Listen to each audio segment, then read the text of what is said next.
আসন্ন ত্রয়োদশ জাতীয় সংসদ নির্বাচনকে সামনে রেখে দলীয় শৃঙ্খলা রক্ষায় কঠোর পদক্ষেপ নিল বিএনপি। দলীয় সিদ্ধান্ত অমান্য ও সংগঠন বিরোধী কর্মকাণ্ডে জড়িত থাকার অভিযোগে একদিনেই 4 জন নেতাকে বহিষ্কৃত করেছে দলটি। সোমবার বিএনপির 3টি সংবাদ বিজ্ঞপ্তিতে এই সিদ্ধান্তের কথা জানানো হয়।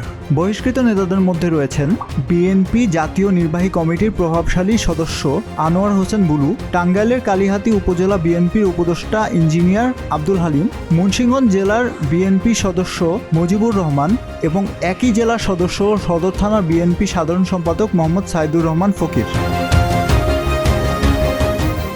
বিএনপি সিনিয়র যুগ্ম মহাসচিব রুহুল কবির রিজভীর স্বাক্ষরিত বিজ্ঞপ্তিতে জানানো হয়, দলীয় সিদ্ধান্ত অমান্য করে সংগঠন বিরোধী কর্মকাণ্ডে জড়িত থাকার দায়ে জাতীয় নির্বাহী কমিটির সদস্য আনোয়ার হোসেন বুলুকে দলের প্রাথমিক সদস্য পদসহ সব পর্যায়ের পদ থেকে বহিষ্কার করা হয়েছে। দলীয় শৃঙ্খলার প্রশ্নে কোনো ধরনের ছাড় দেওয়া হবে না।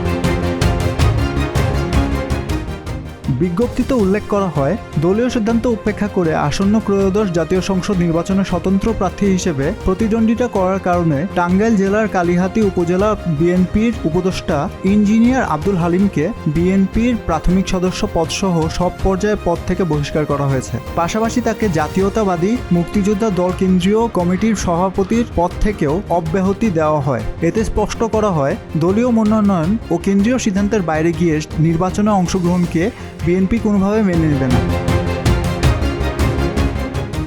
বিজ্ঞপ্তিতে জানানো হয়, দলীয় সিদ্ধান্ত অমান্য করে সংগঠন বিরোধী কর্মকাণ্ডে যুক্ত থাকার অভিযোগে মুন্সিগঞ্জ জেলা বিএনপি সদস্য মুজিবুর রহমান এবং জেলার বিএনপি সদস্য ও সদর থানার বিএনপির সাধারণ সম্পাদক মোহাম্মদ সাইদুর রহমান ফকিরকেও দলের প্রাথমিক সদস্য পদসহ সব পর্যায়ের পদ থেকে বহিষ্কার করা হয়েছে।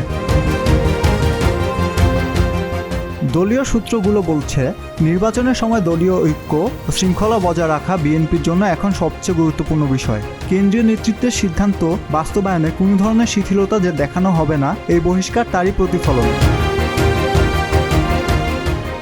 সাকিব রশিদ, প্রতিদিনের বাংলাদেশ।